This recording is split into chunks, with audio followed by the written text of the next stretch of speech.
네, 오늘 본문은 예수님께서 붙잡히시기 하루 전날에 있었던 일입니다. 우선 본문을 이해하기 위해서 유대인들의 시간 개념을 설명을 드리겠는데요. 우리는 보통 하루 시작을 해가 뜨는 아침으로 보지만 유대인들의 개념으로는 하루의 시작은 해가 지는 저녁입니다. 그래서 무교절 첫날이라고 할 때 이때는 무교절이 시작하는 저녁 시간이고요. 동시에 유월절이 끝나는 그 저녁이기도 합니다. 유월절은 유대인의 3대 절기 중에 하나입니다. 우리가 아는 것처럼 이날은 출애굽을 기념하는 날입니다. 유대인들은 유월절의 하루가 끝나가는 저녁에 양을 잡아서 유월절을 기념했습니다. 그리고 해가 지면 다음 날이 바로 시작이 되는데 이날부터 무교절이 시작이 됩니다. 유월절과 무교절은 본래 구분된 날입니다. 유월절은 하나님의 구원을 기념하는 날이고 무교절은 애굽으로부터 해방을 기념하는 축제의 기간입니다. 그런데 유월절 어린 양을 잡고 난 후 바로 무교절이 시작되기 때문에 유대인들은 이 날을 또 크게 구분하지 않기도 했습니다. 복음서에서도 그런 특징이 나타나는데요. 마가복음에서는 이틀을 지나면 유월절과 무교절이라 이렇게 말씀을 하고 또 무교절의 첫날 곧 유월절 양 잡는 날 이렇게 말씀을 하기도 합니다. 누가복음에서는 유월절이라 하는 무교절이 가까움에 또 유월절 양을 잡을 무교절 일이 이른지라 이렇게 말씀을 하기도 합니다. 오늘 본문에서는 무교절의 첫날이라고만 나와 있는데요. 이때가 바로 유월절이 끝나가는 저녁 시간, 양 잡는 그 시간, 그리고 무교절이 시작되는 시간, 그 저녁을 의미하는 그런 시간이라고 우리가 이해하면 되겠습니다. 그 시간에 함께 모여서 유월절을 지키고 무교절의 그 누룩 없는 빵을 함께 나누고 있는 것이죠. 무교병을 먹기 직전 예수님께서 가룟 유다의 배신을 예고하시는 그런 장면이 나오고 있습니다. 내가 진실로 너희에게 이르노니 너희 중에 한 사람이 나를 팔리라. 이미 가룟 유다는 은 30에 예수님을 넘겨주기로 모의하고 온 상태였습니다. 아무도 모를 것이라고 생각을 했는데 예수님께서 그 사실을 알고 계셨던 것입니다. 제자들은 예수님이 무슨 말씀하시는지 아직 정확하게는 다 모르고 있습니다. 그냥 불안해서 나는 아니지요 라고 묻기만 할 뿐이었습니다. 예수님께서는 제자들에게 나와 함께 그릇에 손을 넣는 그가 나를 팔리라고 말씀하시고 인자를 파는 그 사람에게는 화가 있을 것이다. 그가 태어나지 않았으면 차라리 좋았겠다 이런 말씀을 하십니다. 그러자 가룟 유다도 예수님께 물었습니다. 랍비여 나는 아니지요. 주님께서 대답하십니다. 네가 말하였도다. 이 말씀을 듣고 그가 회개하였더라면 얼마나 좋았을까요? 안타깝게도 가룟 유다는 회개하지 않았습니다. 그가 계획한 바를 실행에 옮겨서 결국은 예수님을 넘겨주게 됩니다.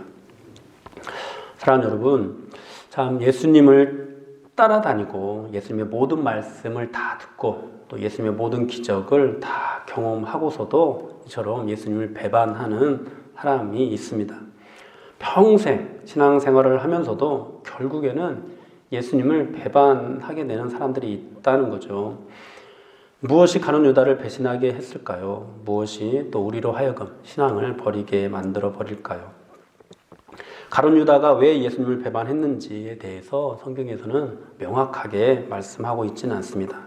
다만 학자들이 두 가지 정도로 그 이유를 추측을 하는데요. 첫째는 그가 예수님을 따라다니면서 경제적인 이익, 돈에 눈이 멀어 있었다라는 것입니다.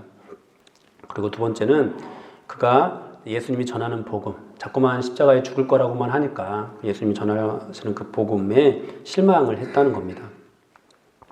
예수님이 이스라엘을 해방하고 강력한 나라를 이루시는 왕이 될 것을 기대했는데 자꾸만 죽을 거라고 하니까 그래 그냥 확 죽어버려라 이런 심정으로 예수님을 팔아버렸다는 거죠. 그런데 오늘 본문을 보면은 그보다 이제 근본적인 이유가 나타나고 있는 것을 보게 되는데요. 예수님께 제자들이 나는 아니지요 라고 부를 때 22절에서 다른 제자들은 주여 라고 부르고 있는데 25절에서 가룟 유다는 랍비여 라고 부르고 있다는 것입니다. 사실 당시에 이 메시아관 유대인들과 또 제자들 이스라엘을 포함한 모든 사람들의 그 메시아관은 정치적인 메시아관이었습니다. 그것은 모든 제자들도 다를 바가 없었습니다. 예수님께서 십자가에 죽으신다고 하실 때 가룟 유다만 뭔가 불안하고 실망했던 것이 아니었던 거죠. 모든 제자들이 다 실망을 했습니다. 그런데 차이가 무엇이었나요? 다른 제자들에게 있어서 예수님은 주님이셨습니다. 그런데 아직도 여전히 가룟 유다에게는 랍비에 불과했던 겁니다. 사랑하는 여러분, 우리도 신앙생활을 시작을 하면서 처음부터 십자가를 다 알고 시작하지는 않습니다. 하나님이 주신 믿음이 우리 안에 들어와 있지만 아직 복음을 다 모르기 때문에 그저 예수님을 잘 믿고 복받기만을 바라는 그런 마음이 가득합니다. 그런데 말씀을 알아가고 하나님의 인도하심을 받으면서 하나님의 구원이 사람의 생각과는 다르다는 것을 점점점 더 깨달아가게 됩니다. 나를 성공시키는 길이 아니라 나를 구원하는 길로 인도하시는 그 하나님을 만나게 되는 것이죠. 그런 가운데서 누구나 다 고난이라는 것을 경험을 하게 되고 또 실망이라는 것을 하게 됩니다. 그런데 예수님을 주님으로 영접한 사람은 그 실망 속에서도 하나님께 뜻이 있을 거야 라고 이렇게 하나님을 신뢰하면서 순종하면서 나아갑니다. 그런데 예수님을 그저 랍비로만 영접한 사람, 나의 주인이 아니라 그저 도움을 주시는 분으로만 여기는 사람은 어떻게 됩니까? 이해할 수 없는 고난이 닥칠 때, 이익이 아니라 손해를 입게 되고 또 성공이 아니라 실패를 경험하게 될 때 예수님을 배반하고 떠나게 되는 것이죠. 실망하게 되는 것은 다른 제자들도 마찬가지였습니다. 그런데 다른 제자들에게는 그런 예수님이 주님이셨다면 가룟 유다에게는 그저 랍비에 불과했다는 것이 차이였습니다. 가룟 유다에게 예수님은 자신의 기대에 어긋나면 언제든지 바꿔버릴 수 있는 선생에 불과했던 것입니다. 이어서 예수님은 제자들과 만찬을 가지시는데요. 떡과 포도주를 마시면서 내 몸을 먹으라, 내 피를 마시라 이렇게 말씀을 하십니다. 우리가 잘 아는 바와 같이 이것은 성찬을 행하신 것입니다.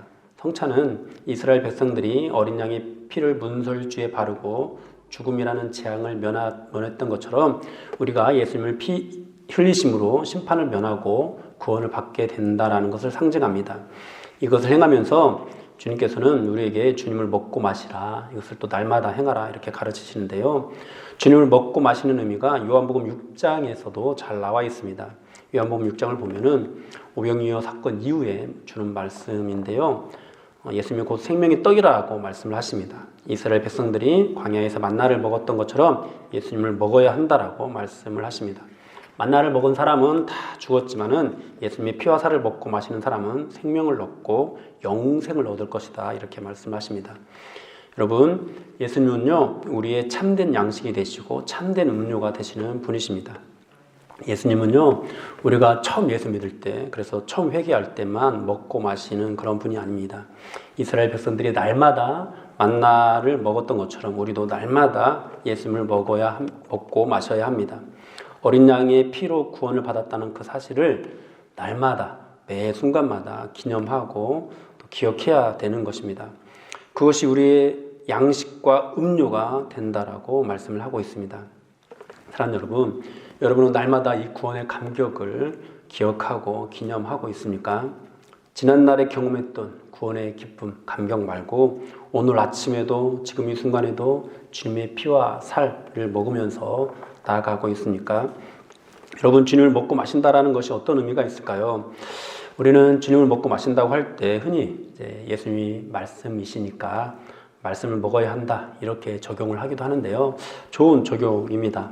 그런데 너무 바쁘고 정신이 없다 보면은 그 말씀 먹는 일을 건너뛰게 되는 그런 일이 있기도 하죠. 그러면은 우리는 보통 왠지 꺼림직하고 양심에 찔리는 등의 감정을 느낍니다. 그러나 여러분, 양식이라면 과연 이게 맞을까요? 이스라엘 백성들이 광야에서 만나를 먹을 때 갑자기 급한 일이 있어서 그날 하루 너무 바빠서 아침에 만나를 먹지 못하게 되면 여러분, 그것이 꺼림직하고 마음 양심에 찔리는 그런 일일까요? 여러분, 그러지 않다는 거죠. 대신 배가 고프니까 빨리 밥을 먹어야 되겠다. 다음 식사 때는 더 많이 먹어야 되겠다.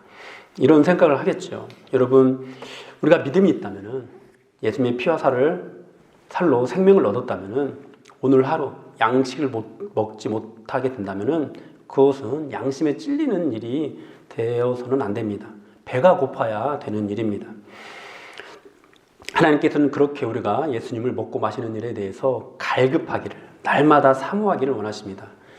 예수님을 먹고 마시는 일로 우리에게 새로운 율법을 우리를 주시면서 그 새로운 율법 안에 가두시기를 원하시는 것이 아니라 예수님을 우리에게 생명의 양식으로, 생명의 떡으로 또 음료로 우리에게 주시면서 날마다 먹고 마시기를, 그렇게 갈급하기를 원하시는 것이죠. 사랑하는 여러분, 여러분은 십자가에 죽으시는 예수님이 여러분의 주인, 예수님을 여러분의 주님으로 영접하셨습니까? 혹시 아직 십자가를 다 이해하지 못했어도 괜찮습니다. 부디 예수님이 여러분의 선생 정도가 아니라 주님이 되는 은혜가 있기를 바랍니다. 그리고 그 주님이신 예수님을 날마다 먹고 마시는 그런 양식으로 삼으시고 그분 앞에 날마다 나아가기를 사모하고 날마다 나아가기를 갈급해하는 그런 심령들이 여러분들 안에 넘쳐나게 되기를 바랍니다. 여러분, 그분은 율법이 아니십니다. 그분은 우리의 양식이 되는 분이십니다. 그분은 그저 우리에게 선생이 되는 그런 분이 아니십니다. 그분은 우리에게 주인이 되시는 그런 분이십니다. 오늘 주님께서는 그렇게 제자들에게 내가 너희의 떡이다, 너희의 참된 음료다, 이렇게 말씀을 하시면서 끝까지 그들을 사랑하시는 그런 모습을 보여주고 있습니다.